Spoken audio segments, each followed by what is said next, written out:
Right, welcome back to the Vengacast. Today I'm here again with Adam. Hello.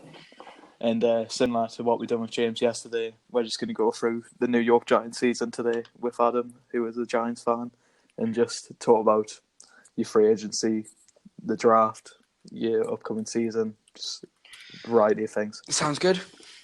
We'll start with your free agents, and Yeah. we'll start with who left, because particularly two big names left. We'll get the pain out of the way first. Yeah, we'll start with Landon Collins going to the Redskins. It hurts that he's gone to a divisional rivalry. That's what's kind of worst about all of that. Mm-hmm. But at least he's gone to like his boyhood team. Like he supported them throughout. Yeah, I know. You were saying last time he's from Washington. Yeah, he's supported the Redskins most of his entire life. Must be. Yeah, but it does hurt that he's gone. That we're gonna have to face him again. But he was on. That's probably one of the big, like the one that almost hurts the most to me. Yeah. I mean, it's close between him and Beckham, but like. How much of an impact do you think he'll actually have on the Redskins? Do you think he'll be enough to sort of... Because a lot of people are projecting them to be like top 3 worst teams in the league this year. Do you think he's maybe good enough on his own to get them out of that? Or no, are not they still by going to struggle? Not by himself. Because with defense, it's such a team effort. Like on offense, you have those like the individual star moments where all eyes are on that. But defense is like a general thing to make sure everyone's in sync and doing their job properly. Yeah. So just because he's a great player, the other safety and the cornerbacks and the DBs have to be as well. Yeah. Because otherwise, if he gets put in I don't know who the Redskins have, but let's say he gets put in a one, like man-to-man against DeAndre Hopkins, he's not getting the ball. Like Hopkins will get that every time. Mm-hmm. Do you know what I mean? Like he's got to have help around him. Yeah. This is definitely sort of a long-term move for the Redskins. They've signed him for 6 years on $84 million. Oh, fully, yeah. Like they've not like. I know what you mean. Like long term, he's going to be there for a while. He's not like you were move on saying, again. in the short term, he's not going to do enough on his own to save this Yeah. team, but he's going to be a key part of this team in the long run, I imagine. Yeah, they're going to build a defense around him. Yeah, he'll be the franchise defensive player for years to come. Yeah, definitely. Who's at the minute? It's that cornerback, isn't it? I've forgotten his name. Josh Norman. That's the one. He's who they rely like.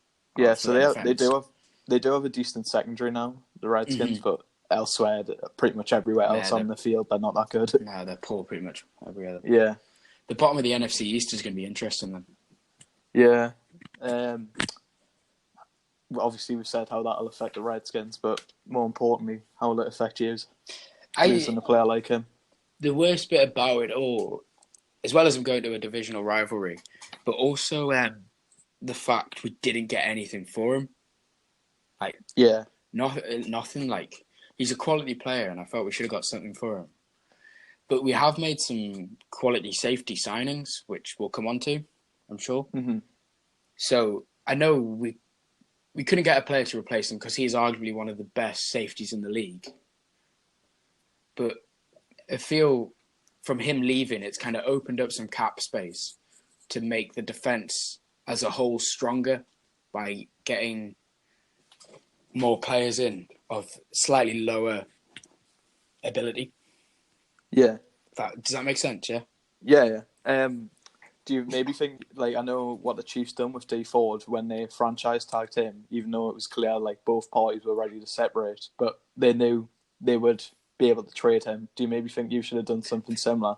Yeah, definitely. I felt we should have just put like a 1 year, I don't know, $10 million contract on him just to get something from the Redskins.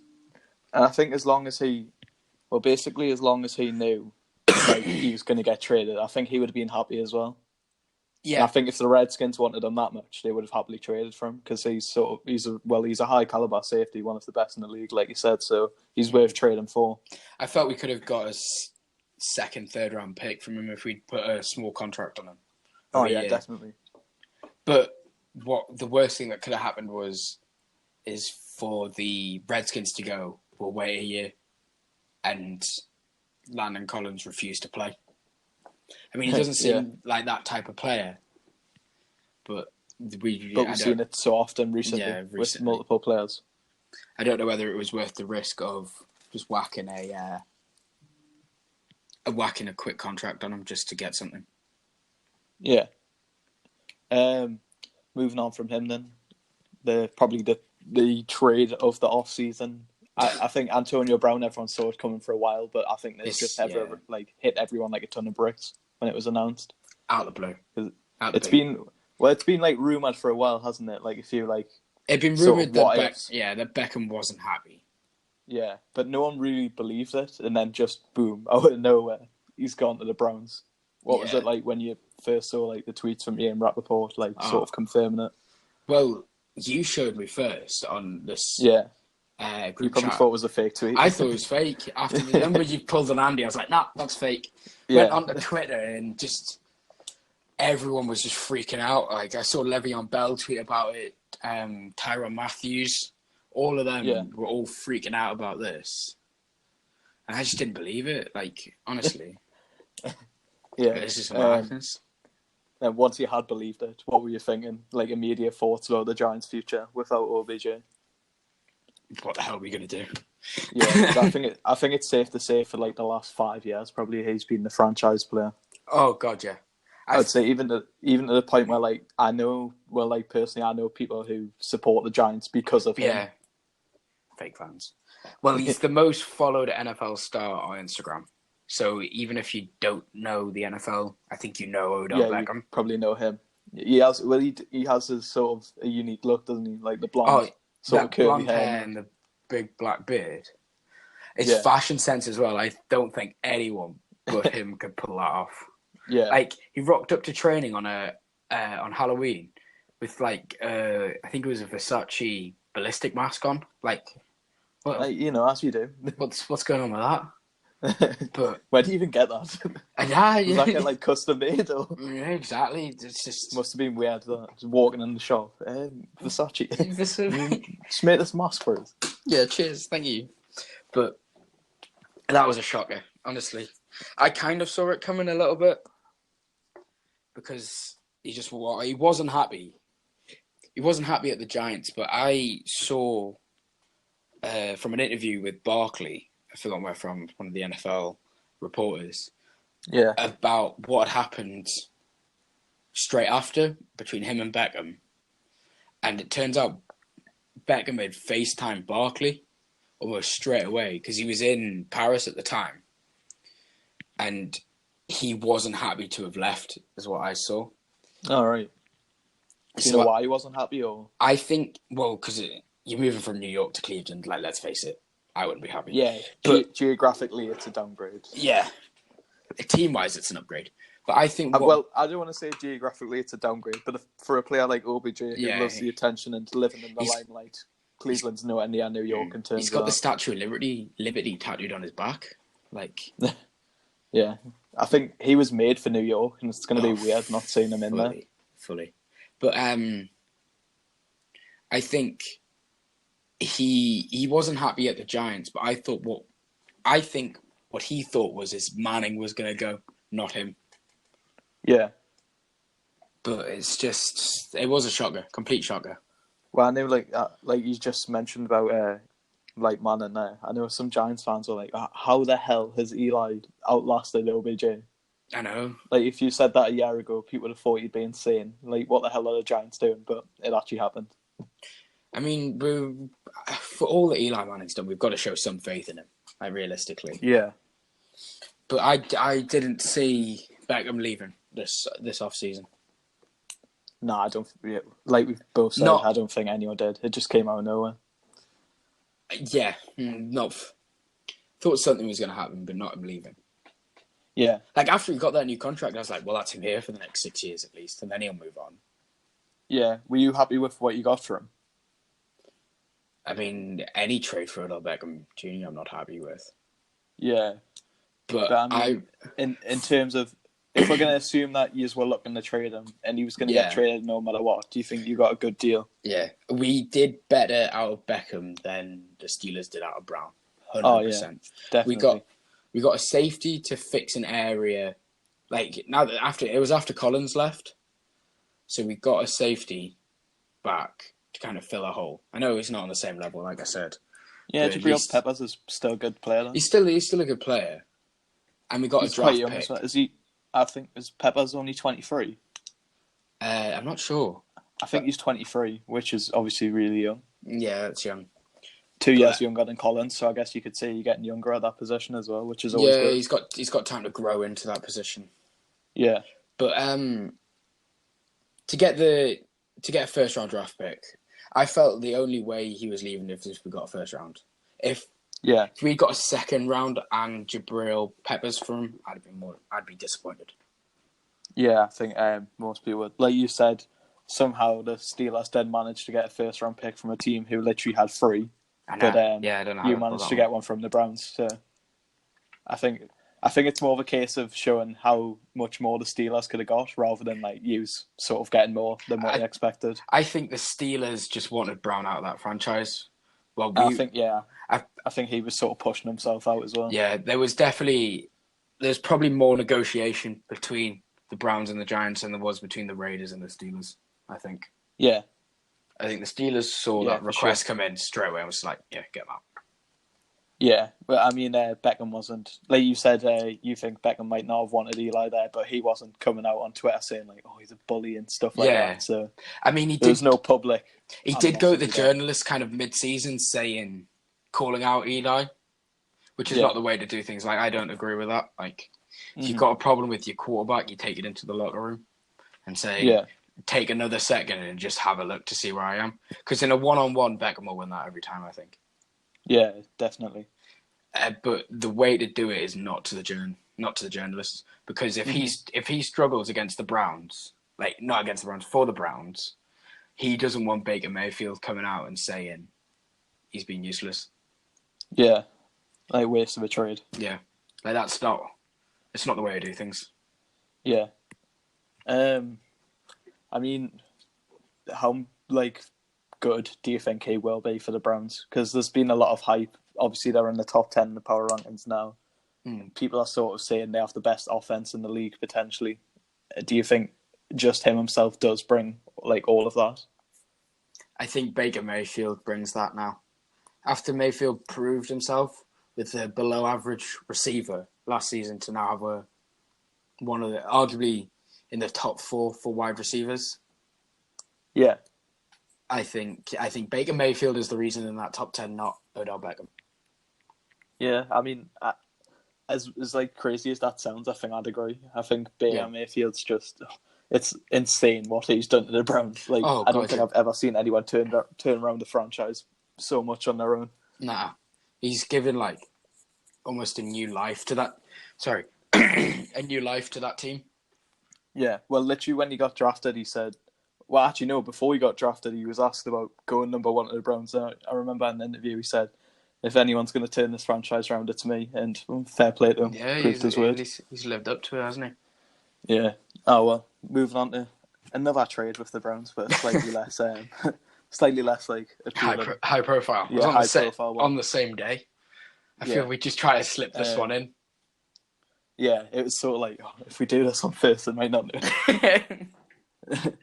But if they read the OBJ on later, they might just think it's this, but they've got confused. Just a straight swap. Olivia Vernon for Kevin Zeitler. I think we've come out better on that trade than the Browns have. Mm-hmm. Because Vernon really struggled with injuries last season. Yeah. And he wasn't at his best. I mean, if he can get healthy again, he's a good player. But we've got Zeitler's a guard, and that's what the Giants need desperately. Yeah. Where the Browns, I think Vernon's an outside linebacker. Yeah, I think so as well, yeah. The Browns weren't desperate for that position. The Giants were desperate for a new guard. And Zeitler's arguably one of the best in the league. Yeah, I like this trade for both teams, to be honest. I think it's both of you filled the need and got rid of a player who you had sort of a position in excess. Yeah. You didn't really need anyone there. I feel, because we drafted Will Hernandez in the second round, I think it was, last season. Yeah. And there was a big hype around him, but he kind of was a bit below expectations. And he was playing left guard for us. So to have him right next to Zietler, I feel them two are going to be good together. Mm-hmm. Zietler can show him how it's done, essentially. Yeah, but you always want good people around your younger players. You want veterans around the rookies to teach them. Yeah, because I think them two together are going to be really good for Barkley as well. Yeah, and definitely. Manning. Because especially now, Manning needs the time. If that is going to be your starting quarterback next year, he does need the time. He's too old to run away now. Yeah. And for Barkley, I think it's going to help more lanes open up for him. Yeah. I fear that's a good trade for both teams, but I think the Giants come out on top of that one. Yeah, you think he's just slightly win that? I mean, we lost overall by losing Beckham, but yeah, the Browns got back later and went. Yeah. Moving on, and probably only notable re-signing, All-Pro, Pro Bowl kicker. Your nickname for him, Goatas. Goatas, the great. Yeah. I'm sure James would have some arguments against that. Yeah, I mean, at the end of the day, they're only kickers. Who really cares? Did you see what Harry Kane said? Yeah, he says he wants to. I feel we need another podcast on that about Harry Kane. Just on Harry Kane. How easy does he think it is to get into the NFL? It's not like there's people that go through. Yeah. How many go through all the high school training, then all the college, and then I don't think he realizes how hard it actually is to get into the NFL. Yeah, and what I didn't like is that he said he'd have to be considered the greatest athlete of all time if he did become a kicker in the NFL. Ooh, a kicker. I was like, oh, yeah, because everyone's going to look back at the kicker and go, oh, yeah. Amazing. And, you've got Michael Jordan, you've got Muhammad Ali. Nah, Harry Kane. Kicker for the Cincinnati Bengals. Like, it's just not going to happen, Harry. Belichick's like 87 years old signing Harry Kane. Yeah. Can't understand him. Edelman's like, get in, my favourite player. Tom Brady's there with his Zimmer frame. Yeah. Just get the field goal. Harry will sort it. I feel that's our only really... Maybe him and Cody Latimer. Yeah. I think it was Cody Latimer, Corey Coleman. One of them. Both of them. Yeah. Corey Coleman. That sounds familiar. Yeah, it was Coleman. But I think them two have been our only real prevalent re-signings. Yeah. But I'm just happy to have Goatas back. Pro Bowl. Yeah, I mean, he didn't do anything in the Pro Bowl. Yeah, but it's like the old saying: if it's not broken, then don't fix it. You didn't need another kicker. He was doing a good enough job, so just bring him back. It's simple. 37 out of 38 attempts converted, and can't complain about that. I was going to say, yeah. At least it'll mean when we play the Pats later in the season, when we're 30 down, we can get when we're 30-0 down, at least we won't be locked out. Because he can just kick them from a while away. Aye. But are you playing the Pats next year? Yep. Away. Oh, we'll get. I guess. Yeah, we'll get on to that for sure.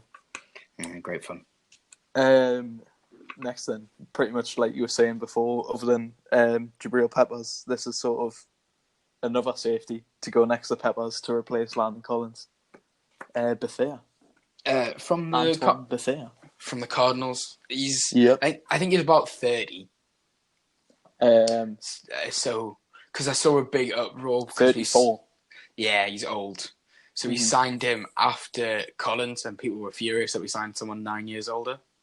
Yeah, but do you think, what you were saying before about Zietler and how he's going to help Hernandez? Do you think this is similar maybe for Peppers? I think it will be, yeah. I think Bethea, or however you say his name. I'm pretty sure it's Bethea or Bethea or something like that. Will teach Peppers and just give him that bit of experience and just say, when you see this happen, don't get drawn in. If a motion happens, don't get drawn into that motion. And I just think that kind of experience mixed with the youth. I mean, if he's 34 and still playing, he must be decent. And he's got experience. He beat the Bears in the 2007 Super Bowl with the Colts. He's been to the Pro Bowl 3 times. Yeah. He's not had a bad career. Yeah, he's had a good career. He's got a Super Bowl. Got a Super Bowl ring.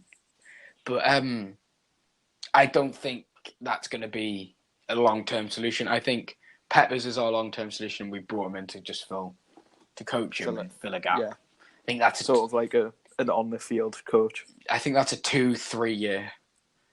I don't know what his leadership quality is like. I mean, I didn't pay much attention to the Cardinals last season. I don't think anyone did. As we know, even Cardinals fans or ex-Cardinals fans didn't either. So, so literally, if he can be someone that stands in the secondary and controls it, because that's what Collins was. He was our secondary captain. Yeah. So if he's someone there to yell and control the cornerbacks and the safeties and the defensive backs, I can't complain. Yeah, I think that this is a better move for him than the Giants, to be honest, because he's going to be 34 and sitting there like, just get to live in New York. This is nice. Exactly. You can't complain, can he? And then to round off your free agents, and bringing in OBJ's replacement, Golden Tate from the Eagles. Yeah, I don't know how to feel about him. From what I've seen on like Instagram and Twitter, he seems really passionate about the Giants. I think he is actually a Giants fan. Yeah, I mean, the Giants are well supported wherever you go to win surprises. But he's led the season. He's led the past 3 seasons with run after catch yardage. I think. So he'll be a slot receiver, I think. One of the little guys running across. And I mean, he seems, from what I've seen when he signed, he has so much enthusiasm for the Giants and wants to perform. And he's got big shoes to fill after Beckham's left. Yeah. But Beckham, as much as I love him, played for himself, played for his highlight reels. But you don't think Golden Tate will do that? It seems like, from what I've seen from Golden Tate, he plays for the team. Yeah. This isn't really like linked to that, but I've literally just read this now and I did not know this. In 2010, Golden Tate was drafted by the San Francisco Giants in the 50th round of the MLB draft. Really? But he didn't sign because he went to play football instead. But yeah, he could have played in the MLB, being a baseball player. Like Kyler Murray. The Padres are playing the Giants at the minute, actually. I mean, except Tate was drafted in the 50th round and Murray was selected in the first. Yeah, big difference there. Like, slight, yeah. Not too much. I'm excited to see what he can do. He seems enthusiastic, seems like he wants to play. Yeah, I think that's always good. And in some ways, you usually notice like the players who don't have the big egos like Beckham, they usually just put in the better performances. Like he's gonna be the guy that just puts in a shift, I think. And because he's following on from Beckham, I feel he's going to try really hard to get the crowd on side. Like I'm just thinking, like just an example off the top of my head. If you said to me, like, do you want Devontae Adams and DeAndre Hopkins as your wide receiver duo, or Antonio Brown and OBJ? I think I'd take Adams and Hopkins. I probably would. They might not brag about themselves as much, and sort of post their highlights online and big themselves up, but they'll probably get the job done better. Yeah. I feel in the long run as well, you would have less contract disputes. Yeah, you wouldn't have to worry about them trying to fight your quarterback or stuff like that. So it's all about, I feel, with the wide receivers, because they're always the guys that think they're the best. I know you've got to think you're the best to be a professional athlete, but to have ones with slightly less of an ego, unlike Beckham and Brown, kind of helps the team more. Yeah. Because now I think Manning's not going to be afraid to throw it. Like, I felt he used to be, like, hesitant to throw it to someone else if Beckham was there. Because he was like, I've got to throw it to him, otherwise he's going to throw a hissy fit. Yeah. And I don't know whether that's true or not, but I feel with Golden Tate, he just seems enthusiastic, and I like that. If you show you want to put an effort in for the team, I'm not going to go against you. I think Golden Tate's obviously never put up like Pro Bowl numbers, but he's always just been solid everywhere he's went, whether it's been in Seattle or Detroit or Philadelphia. He's a consistent player, like, and what the Giants need is consistency. Because he's sort of perfect for what he was needed, just someone to fill in. From what I saw last season, the games I watched, which was pretty much all of them, unless it was like 4:00 in the morning. We miss consistency. Like, how do we put up 33 points against the Panthers, but only 17 against the 49ers? Yeah. And this was when the Panthers were in peak form. How does that work? Yeah. You beat the Bears when they won like an insane They run were as on well. an insane, went and beat them thanks to a Saquon Barkley 23-yard run to make it a 4th and 2. Of course. Which then led to a conversion and Aldred Goats us kicking a field goal, which then took it to overtime. Yep. What can I say? Except Of course. Bears fans aren't real football fans because they support a shotgun team. Of course, yeah. Probably the worst team in the NFC North. Probably in the entire NFC, actually, I'd say. See you on the 5th of September, Bears. It's going to be an easy big game. It's going to be amazing. Where is it? At Soldier Field or Lambeau? Yeah, it's at Soldier Field. That's a disappointment. I can't wait though. It's going to be very good. It's going to be a good game. First play is going to be James's little best mate, Trubetsky, throwing a pitch to Adrian Amos, and he's going to six it. Pick 6. Calling it now. Imagine if Amos gets a pick 6 at Soldier Field. That would be beautiful. Just goes and celebrates in the centre. Just starts shushing Trubetsky. It's going to happen. What was the last? Weren't you not the opener, but like your first game was against the Bears as well. It usually is. It seems like in the NFC North, it's always a divisional rival to start off with. And then Aaron Rodgers comes back with one leg and beats the Bears in the 4th quarter. Yeah, it's funny as well because the Bears yesterday tweeted. Oh no, on Tuesday they tweeted #touchdown Tuesday, and it was Khalil Mack getting the pick 6 in that game against blooming Deshaun Kaiser, and everyone was just like, "What happened after this again?" And now you lost. You post that. Okay, Chicago, enjoy your moment. This is turned from a Giants preview to chat shit about Chicago. Yeah, I'm changing the title now.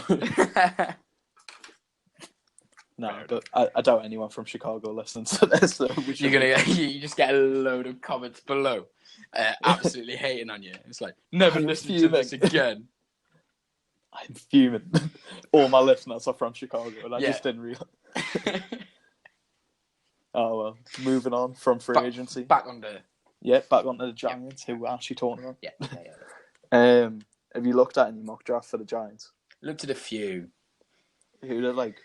What would you say is your biggest needs anyway in the draft? I feel mock drafts for us have changed the most out of any team over this offseason.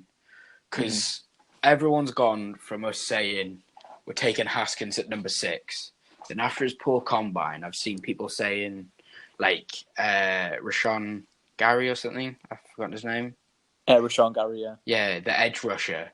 Yeah. From Michigan, is it? Yeah, Michigan. Saying that after his poor thingy, and then we've literally just put in a bid for Josh Rosen. Yeah. Second rounder?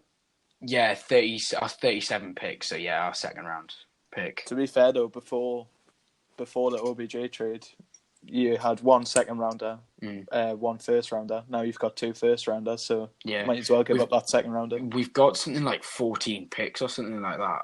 We've got 3 fifth round picks, 2 7th rounds. Like we've got a huge number of picks. But I feel our biggest need is fixing that D-line at the minute. Especially if we get Rosen. Like, I feel our biggest need is to fix that D-line. Yeah. So, would you rather draft? Well, like not draft. Would you rather trade for Rosen, or would you rather draft someone like Daniel Jones or Will Grier or someone like that? At the minute, I'd rather trade for Rosen, I think. Yeah. Because you've said this a lot, but Rosen, if he was in this draft, he would be the best quarterback in the draft. I think he would, personally. I think based off his college career, he probably would. Mm-hmm. But, like, especially with the Cardinals looking to get Kyler Murray. Which I think it almost looks inevitable that that's going to happen now. But there's been a lot of talk about Drew Lock as well for the Giants. Yeah. That I don't know if that's... Because I'm thinking there's like players like Haskins, Grier, and... well, not Haskins. Haskins has sort of got worse, but everyone still knows he's good. But like Grier, Jones, all them sort of players. I think with the 17th pick, at least one of them will still be available. Yeah. So maybe you could still take the sort of D lineman with the... what pick do you have? The 6th? We've got 6th and 17th in the first round. So then would you be happy if you didn't trade for Rosen and got like a D lineman with the 6th and the quarterback with the 17th? Or would you just rather play it safe and get Josh Rosen? Manning's got a year left in him anyway, so if we didn't get a quarterback in the first round... I mean, I don't know if it's going to be a good year, but he's got a year left. Yeah. So I feel no matter... my tone has changed so much till like from before and after this Josh Rosen and Odell Beckham situation. Yeah. Like before I would have said take Haskins because he's a quarterback and we need one desperately. But then after his combine, after Beckham, after Rosen, quite frankly, we need to fix the D-line now. Especially with losing Olivier Vernon as well, because he was a big name in our... Yeah, I was going to say, because I remember when I saw that trade, I was sort of like, oh, I'm surprised the Giants are getting rid of him because he's been pretty good for a few years. Yeah. But and he's still quite young, relatively young, isn't he? He is, yeah. He's not, like, he's probably about in the middle of his career, I think. Maybe just early. Just sort of reaching his peak. Yeah. But with such a defensive-heavy draft, I don't think we should take Haskins at number 6. Yeah, you think you should just get these top defensive players while they're available. Because it seems everyone in the NFL needs to strengthen their defense. So we might as well use that. Well, yeah, it seems like every team's looking for an edge rusher. Yeah, pretty much. Like literally everyone. So I think everyone should... Not everyone. I think we shouldn't risk it and hope there's a good one left over at 17. We take one at 6. Yeah. And we just see what happens with Manning. Well, it's like the video I sent you yesterday of David Gettleman's interview, that made it sound like you weren't even going to draft for Rosen. Obviously, that's all came out today that supposedly you have put out an offer. Mm-hmm. But the way he was speaking was sort of like, I still think Manning's good enough. Like, I don't really like that attitude from him. It's sort of, he was pretty much saying he's good enough to play. Like, he can still, I think he literally said, like, he can still throw. And like, oh, well done. You've got a quarterback. A quarterback who can throw. Wow. Whoa. You've done it. You've won the Super Bowl. My God, we've done it. But who is it? I saw someone's pro day. I've forgotten his name. Montez Sweat, I think it is. Oh, Montez Sweat, yeah, he's really good. Absolute beast. And if he doesn't go, I think he's a D-line, and if he doesn't go to anyone else before number 6, we need to take him. I don't know who's predicted to go to. Well, he'll be different on every mock draft, won't he? Yeah. I mean, to be fair, most people do have him going between like 6th and 9th, sort of that region. But he set the record, the modern record for his 40 time. Yeah. So he can't edge rush, obviously. Oh, yeah. And I just think that would be a quality pick for the Giants. Would you maybe consider... Did you see what I sent before about Ed Oliver? No. He had some very good stats. I put it in the NFL chat before, actually. Oh, yeah, Ed Oliver, he got a faster short shuttle than Saquon Barkley did, and he's a 280-pound interior D lineman. Yeah. His free cone was below 7 seconds, which would place him top 5 if he was a wide receiver at this year's combine. Yeah. And his short shuttle was 0.28 seconds faster than DK Metcalf's. Beast. I would take him by the sounds of those stats as well. Well, that just sounds like he's an absolute athletic freak almost. But before the Golden Tate situation, I was thinking the Giants were going to draft Metcalf. But this has been, from what I saw, this is the slowest, on average, the slowest set of wide receivers ever in the NFL. Yeah. I know, I'm trying to think. There's one who's like Paris Campbell. He's meant to be absolutely rapid. I think he got like a 4.3 in the 40. Yeah. Or something just insane like that. But, like, the offense this draft has been a bit weak, I think. I think it's definitely a defensive draft. Like, so defensive.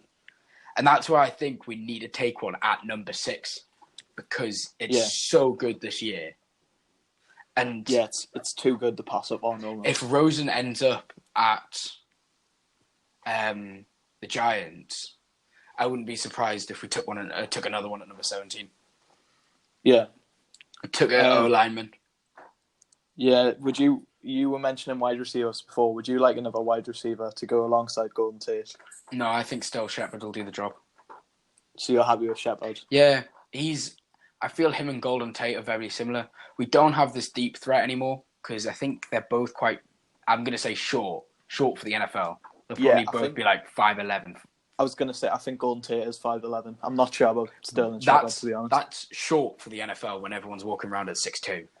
Yeah. So we're losing that deep threat. But I have a feeling it's going to be very much like watching Brady and Edelman play. Yeah. With Manning and Golden Tate, where they get themselves free.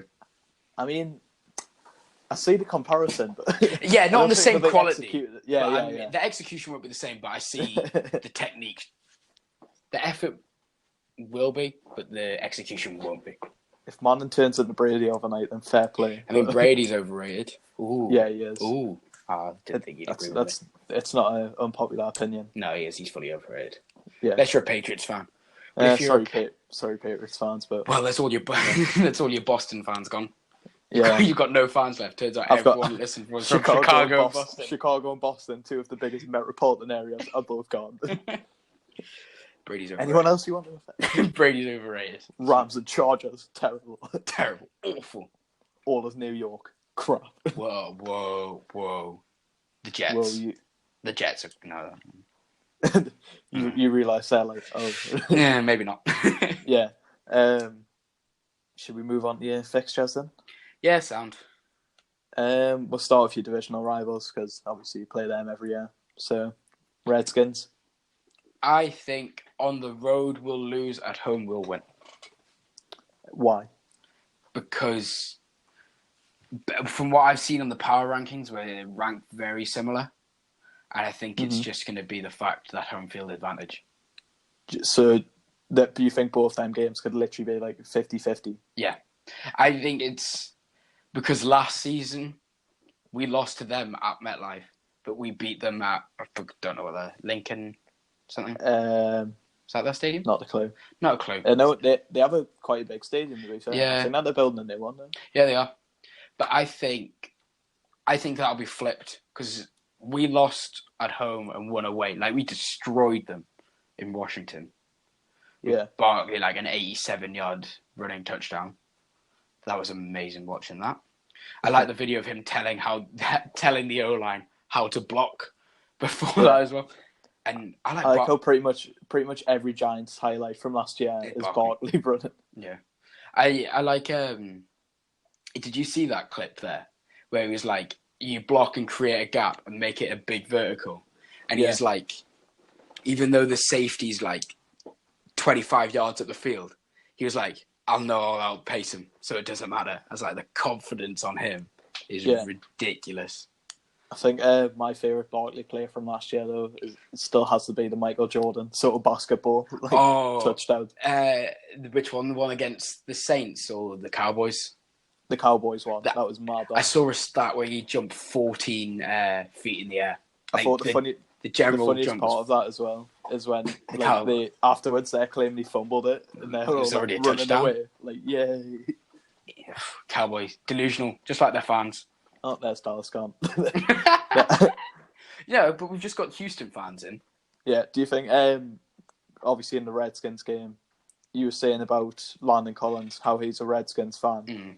So do you maybe think, obviously we see quite a lot of the time, like revenge games, sort of if a player's pushed out of the team, but this was the opposite, he pushed himself out of the team, so I think... Do you maybe think he'll be like more up for it against the Giants or sort of show respect? Or I think obviously he'll show respect, but obviously he'll show respect, but I'm trying to think how to do you think he'll be like up for it more than any other game that he's going to play next season? No, I think he's just going to treat it like a normal game. Yeah.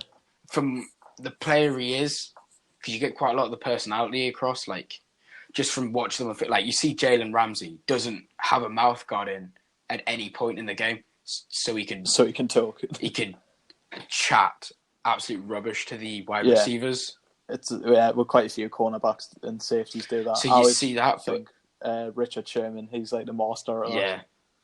But Collins doesn't seem like that. He's the guy.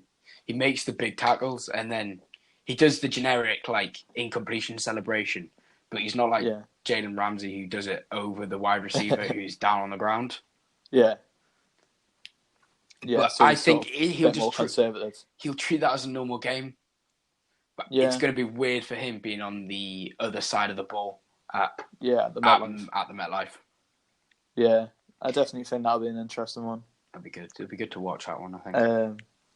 Moving on to a team who you called their fans all delusional 2 seconds ago, the Dallas Cowboys. They are. And if they think they're going to beat us, no.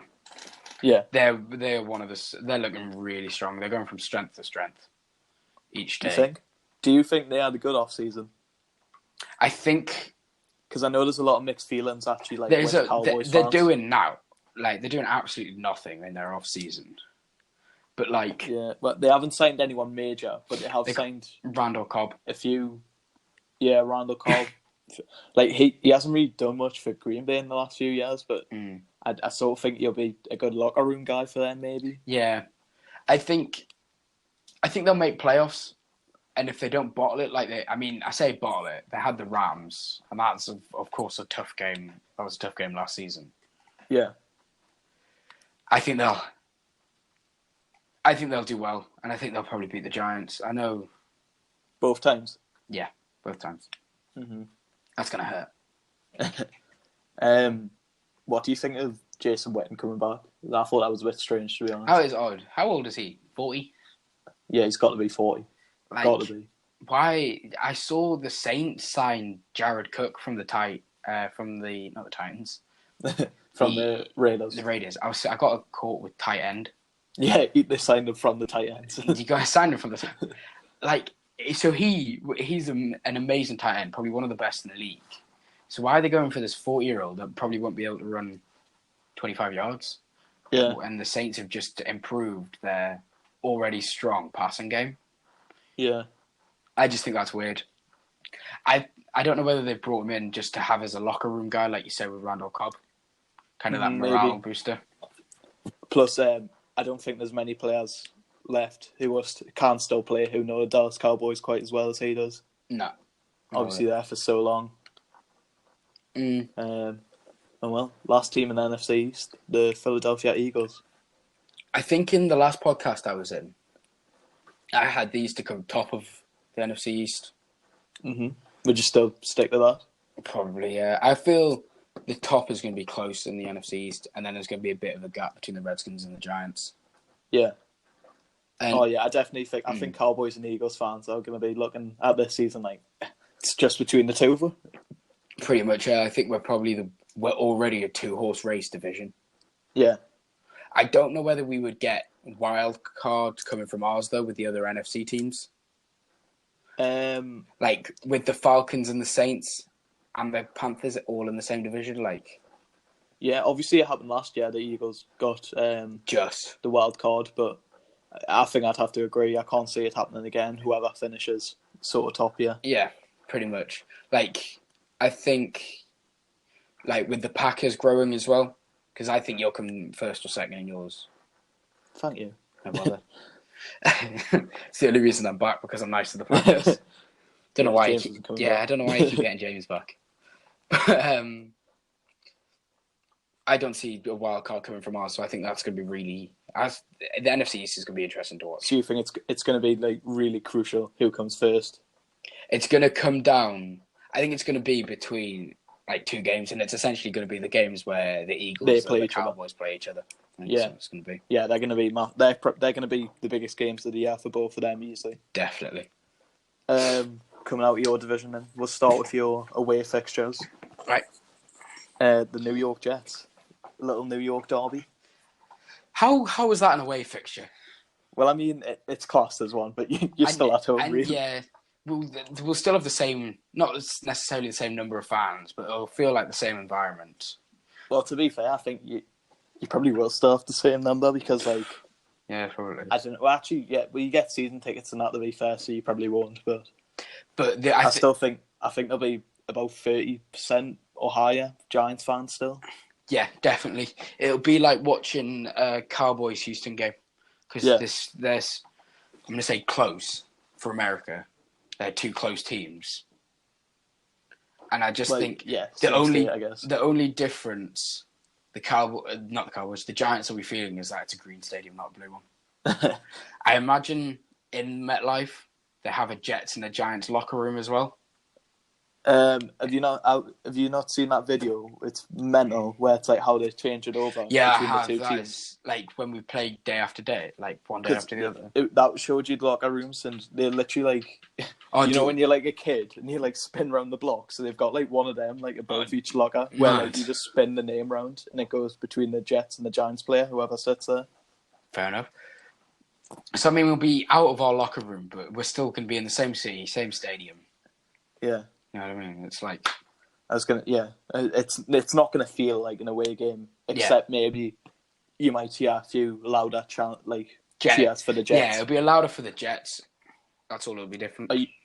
Do you think the Jets? Because you could argue that the Jets have had like a better free agency than anyone in the league this year. Oh, fully. You can fully argue. But I was going to say, are you scared of the Jets? But you won't be scared. But are they a lot more threatening They're a lot more, if you played them like last year? Yeah, if we played these last year, I'd have been like, it's almost not a guaranteed win. I wouldn't say guaranteed. Like with the Giants, you never know. Actually, true. Yeah. But I think this is going to be one of the games where we seriously try. Like, yeah, just for the bragging rights. Yeah, if we don't draft a quarterback, we're tanking for one. If we don't get Rosen as well. But this is going to be one of the games where we really try. Yeah. This is like, if you, instead of 16-0, you would rather go 15-1 and beat these. Yeah. Well, I was thinking... not 0-16 and 1-15. Yeah. Or 2-14. You ain't going 16-0, I'm sorry. Yeah. No, I knew what you meant. Yeah. Moving on from the Jets, I think this should be an easy win for you. The New England Patriots. At Gillette Stadium. Fully easy. Nah, not feeling that one.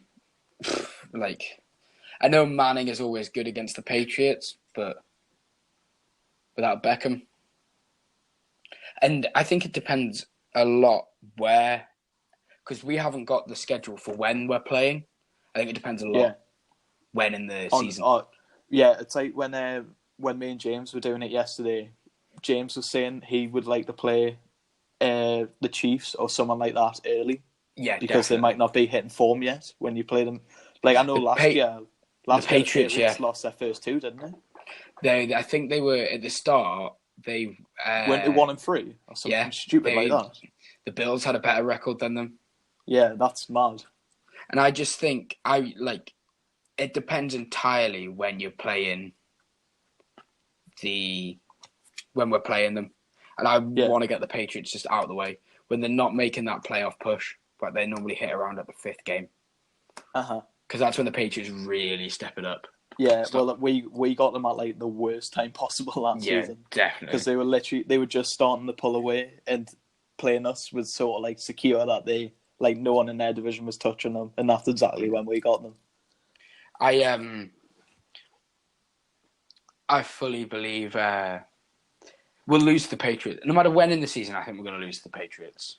Unless some injury occurs. But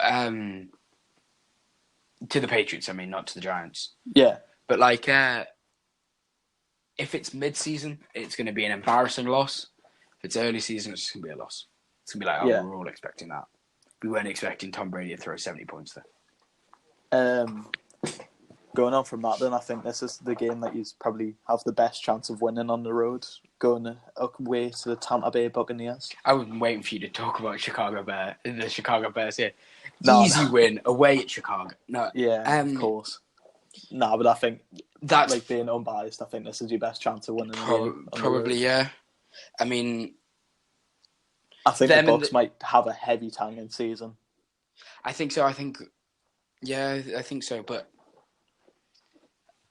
out of all of our road games, this one is probably the easiest one. Sorry, Dan. Yeah. Oh, yeah, it's the Dan Adam rivalry. Yeah, I mean, quite frankly, I don't think either Bucks or Giants fans are expecting a standout season. Yeah. but it's just like out of all the road games, I think this is one we could probably win the easiest. Yeah, but I think it's pretty safe to say that, to be honest. Looking at the rest of the teams in here, who you've got on the road. Mm-hmm. I mean, I guess the Bucks season probably all depends on like how good Jameis Winston actually is when he comes back. Well, he goes through these phases of being good and bad. Like it almost switches from game to game. Yeah. So hopefully And he's so injury prone. Yeah, hopefully we just catch him on a bad game. Yeah. Who knows? I mean, he could be injured by the time he was playing. if you play him late, the chances are he's going to be injured, to be honest. If we play these, if the Bucks and the Giants is the last game of the season, it's going to be the most irrelevant game. I think it's going to be. It's going to be who like trying to lose. Yeah, I feel if it's in week 17 this game, I don't think it is. I think it always ends on a divisional rivalry. I don't know if that's a fact because it ended on us versus the Cowboys last year. Yeah, I think it was the Eagles. Last game was the Lions. Yeah. I'm not sure if that's a thing. I don't know if it's a thing or whether it's just a coincidence. But the Bucks, that's going to be an irrelevant game in week 17, if it is, or even week 16. Yeah. Both teams won't have made playoffs. Any week. Yeah, pretty much. Both teams won't have made playoffs, and by that point, their draft pick is probably secured. Yeah. And then going to Detroit against the Lions. I don't know how this is going to go because Detroit have been really active in their offseason. Yeah. They've made some really good signings. They've made some really good signings. It'd be interesting for Golden Tate to go back. Oh, yeah. I didn't even think of that. I mean, that's hardly a revenge game as well. It's not like he forced them, not like they forced him out, I guess.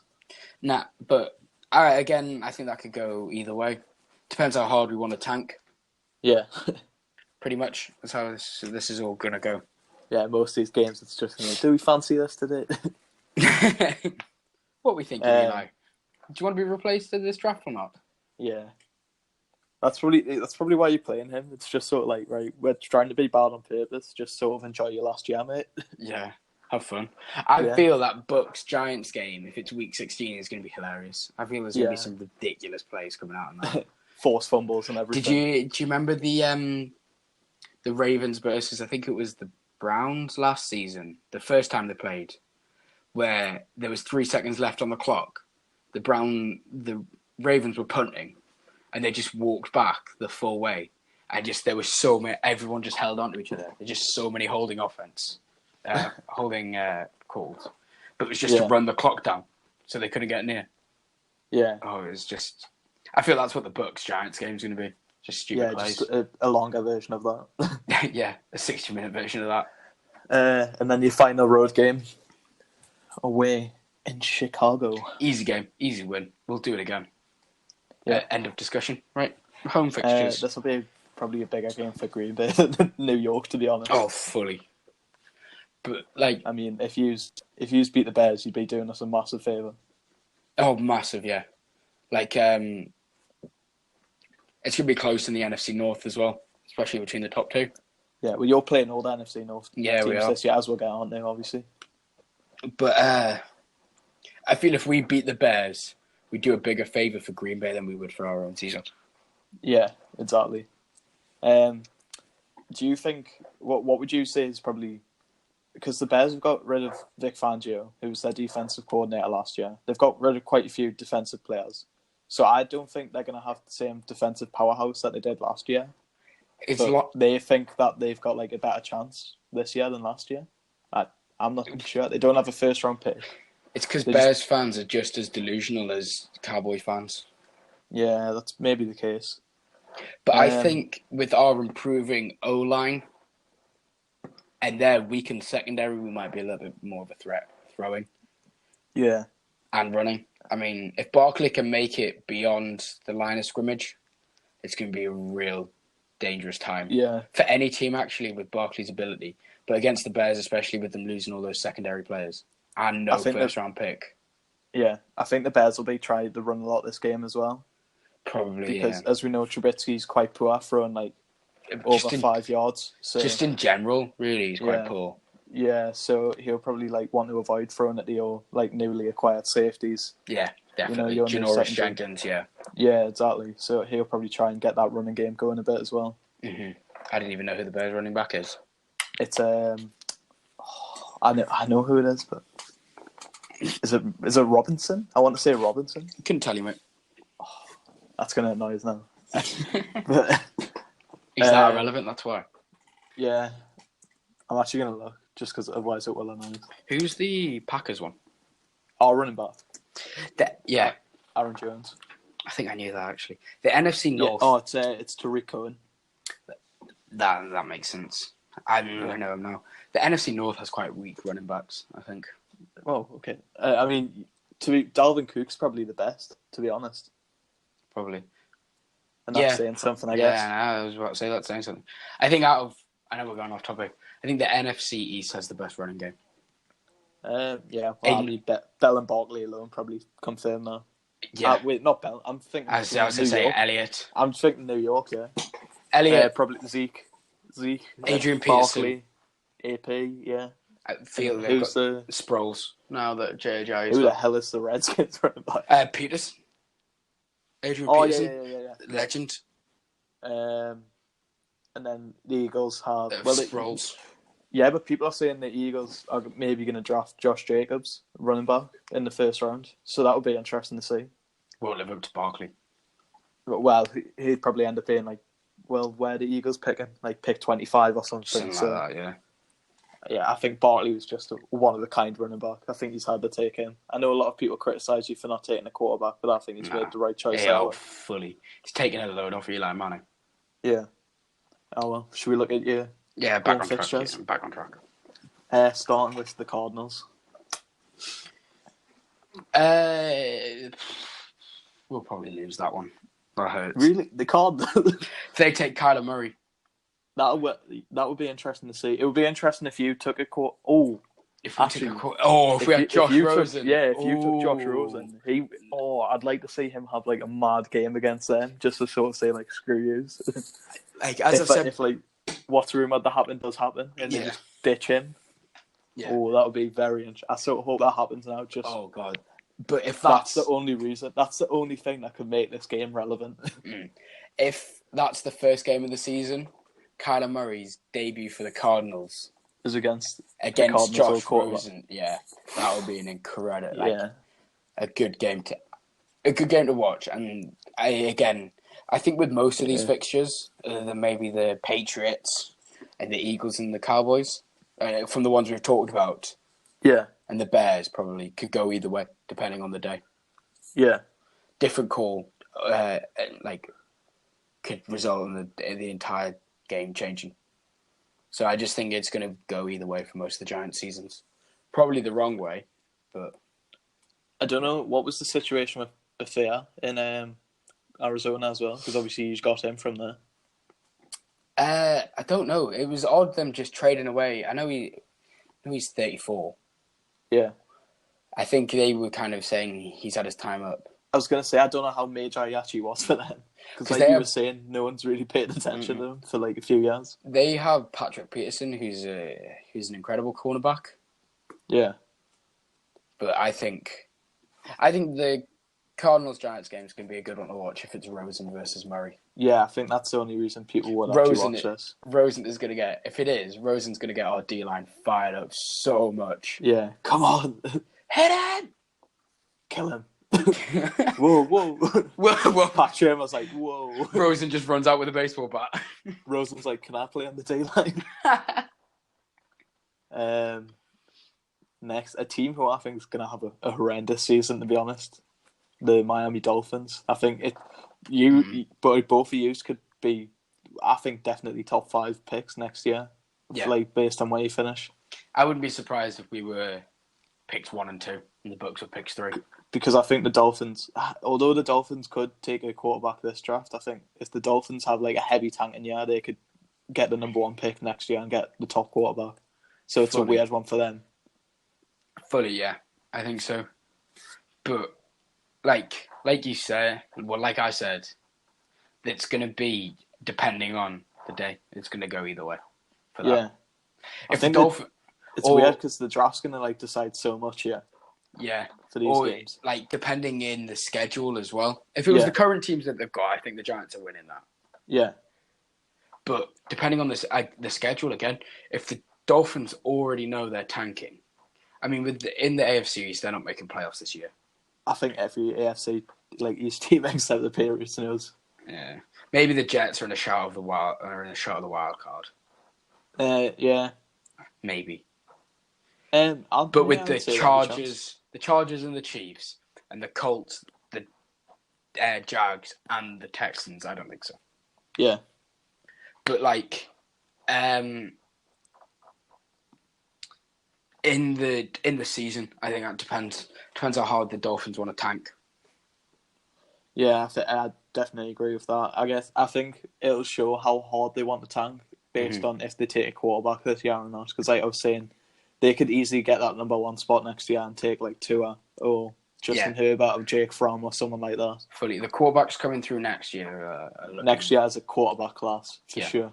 Which is why I'm wondering why we've gone for Rosen if we're just going to put up with another year of suffering with Manning. Yeah.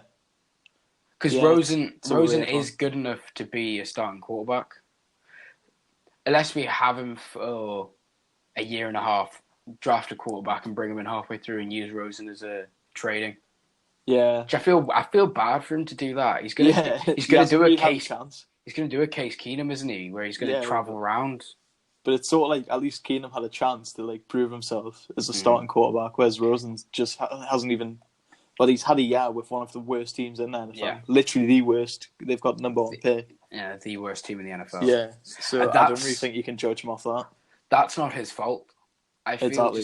You can't. I know the quarterback's a big position, but you can't blame it all on the quarterback. The offense around him. I feel with Mahomes in that position instead of Rosen, I don't think Mahomes would have done much better. No. I think the Cardinals' offensive line was terrible. Shocking. But I don't know whether we're just going to have Rosen for 2 years. We draft a new quarterback next year and use him as a trade. Send him to the Broncos, because they'll probably still be looking for one. Yeah. Or he's going to become a backup, which I feel bad to be, so he's that young and a backup. Your next home game, another New York derby, a bit further north, Buffalo Bills. I think this is going to be the other game we properly try on to win. For bragging rights over New York. You just want... Sort of this season is sort of going to be like a mini league between the New York teams. Yeah, pretty much. I don't know if the Jets and the Bills are playing each other. Then same division, aren't they? So they play each other twice. Obviously, that was stupid by me. No, it's fine. But if we can beat both of them, and I feel that's just for bragging rights. That's just to hold it over. Yeah. And for people in New York more than for me. I think someone in New York to say to his neighbour. Or to say to her neighbour, 21st century now. Yeah. We beat you. Of course. And we're better. The Giants are better. Especially this off-season, with people sort of going, the Jets are New York's team now. I think if you beat them, you can just come back and say, no, it's still us. I don't think if we had Beckham, no matter what the Jets off-season was, we can say we've got Barkley and Beckham. You're not selling to us. But now that we've lost him... Yeah, you're not sure. It's going to be good to see Bell and Barkley talk to each other. I hope Barkley just chats. Rinses them. Just chats to him. It's like, I wouldn't do what you do. Yeah. Barkley's like, I have respect. The Vikings.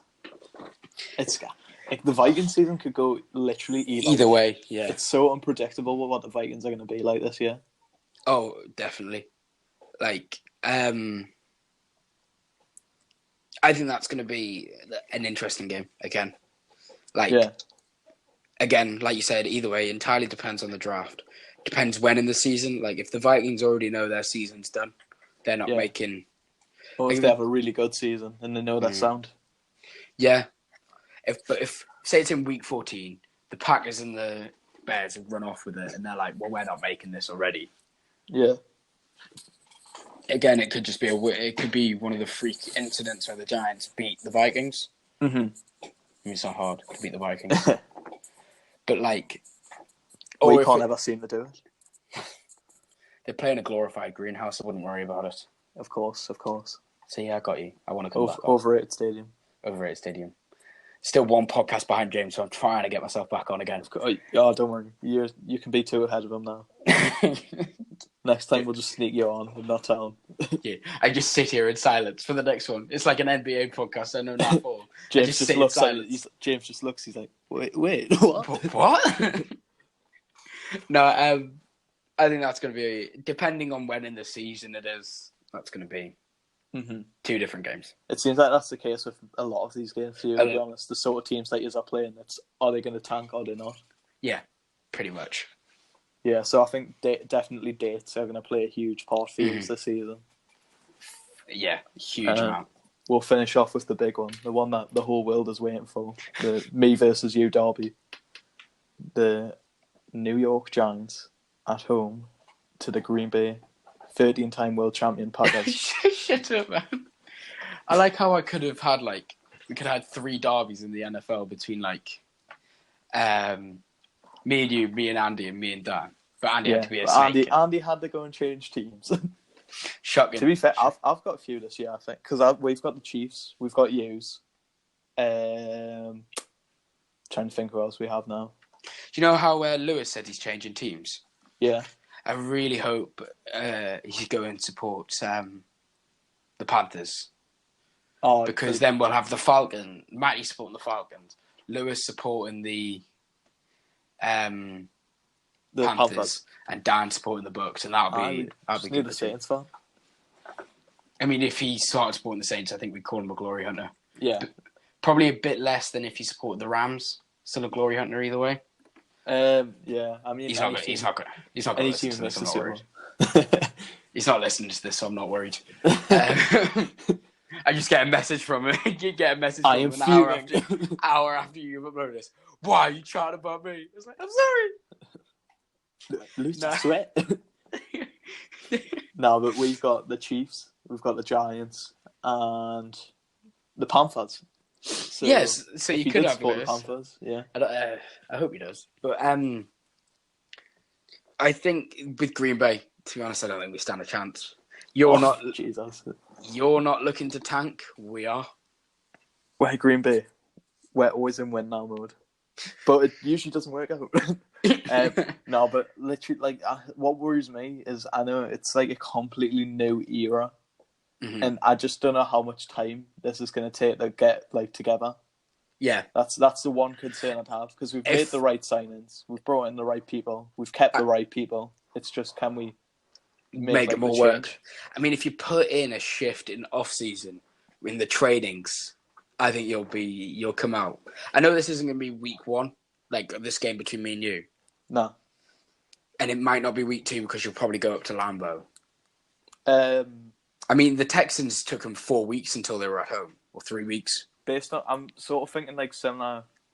I know we played the Jets second last game last season. I'm sort of thinking we'll get used at a similar time, sort of near the end. I mean, if it's near the end, I would love to get used near the end. Just like if we're needing a win in a game and we get used, and yous are sort of done, I'd be a lot more confident. I will happily roll over. If it means you, season, when we were building up you and James's game massively, and then it just sort of became you sort of going, you know what, let Indianapolis win, just let James get in the playoffs. Oh yeah, if this is the game to decide whether you top your division or miss out on playoffs, I will happily say. I mean, it also means you can't hold bragging rights over me if I'm not fussed about whether we win or lose. Yeah, it's sort of I don't care. That's why I quite like supporting the Giants, because you can just always go. If we lost this is well, yeah, we should have. And if we win this, is Aaron Rodgers is awful. It's you know that video of Plymouth when the Mike Lowen scores against a 13-year-old kid, and it's well done, he's 13. You're well done, it's the Giants. What do you want? A medal? You should beat us, but if we win, it's some form of miracle. A miracle. But yeah, like you said last season, against me versus James, where the Giants realistically had no hope. I think we were 7-0 up, and I was going absolutely off it to James. And then he came back and got 2 touchdowns, and we threw an interception. Yeah. So I didn't want to win anyway, so it's all right. Honestly. Yeah, that's all your 2019 opponents. If you had to guess your record, what would you be saying then? Looking at this, I think anywhere between 2-14 and 6-8, I think is what it'll be. You know, I've literally just realised. I didn't even know this. 6 and 8? No. No, can't be 6 and 8. 6 and 11. No, it would be 5 and 11. Yeah, that's the one. My maths is off. Did you know that the fixtures are out up until 2022? Because I did not know that. Are they?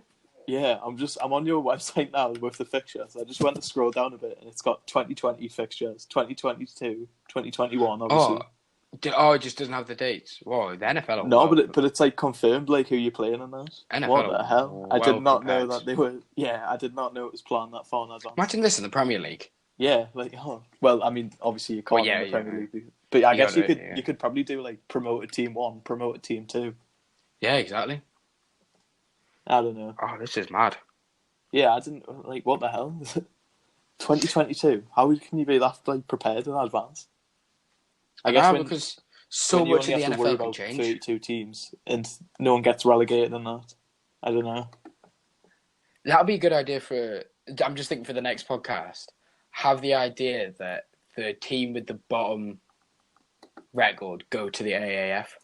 I was literally about to say maybe get relegated to the AAF. Although there's only 8 teams in the AAF at the minute. That's the only thing. I've heard the AAF is going to be folding as well. Oof, that's not good. Already after one season. That's quite sad, to be honest, because it looked like it was going to be really promising. Oh, what do you think of this? Like the 2 new rules that have been put in about it's now illegal to. Pass interference can be reviewed. What do you think? I'm not the biggest fan. I think it should be. You can't do pass interference from inside. Do you know if I say like the box, like where the O line and the D line stand? Pass interference shouldn't be effective in there because everyone holds. We've got the Colts away in 2020. Can't wait for that already. Oof. Indianapolis away then. Indianapolis away. No, but what do you think that's like? Do you like that? I agree with. I saw someone tweet that it's like the NFL's trying to get rid of human error when you literally can't do that, and I think that sums it up perfectly. They're trying too hard to make it like people make mistakes. They need to accept that. Like sometimes you're gonna like accidentally hold on to someone, like an accidental pass interference. I think people are just trying to make it sound like what happened in the Rams Saints game happens all the time, but that was such a one-off. That was like that probably won't happen again in a game like that ever. The reason that was such a big thing is because they missed the helmet to helmet. Yeah, that's what it was.